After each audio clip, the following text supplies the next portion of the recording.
Hey store owners, today we're going to talk about emailing receipts. Now everybody's involved in the new green movement, save paper. So be a part of that movement and set up emailing receipts. Plus customers love being able to access their receipt through their email. All right, so let's get started. First of all, you want to go to your dashboard and you're going to go to settings. And on the left-hand side, you're going to choose receipts. Now, most likely, your email receipts has been turned off. We're going to turn it on.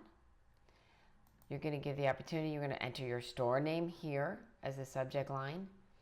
You can change the reply address to be one for your company.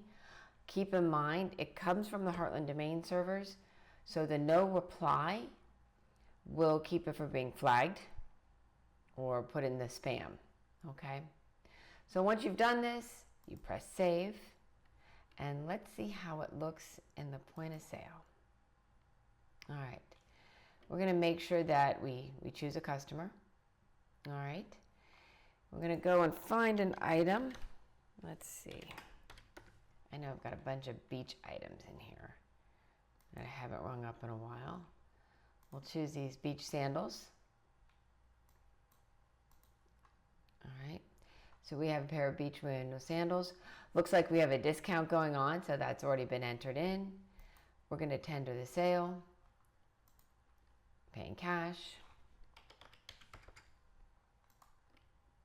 All right, at this point we had complete. You hit complete, you'll have the option for a gift receipt if you have that enabled, or you can choose other receipts.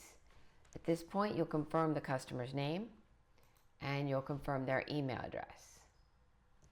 Go ahead, once they've confirmed that, hit send receipt, and it'll let you know that it was emailed. You can check with the customer you want, or you can assume it's done. There you go. Have a great day. Thanks for joining us, and don't forget to subscribe for more hints.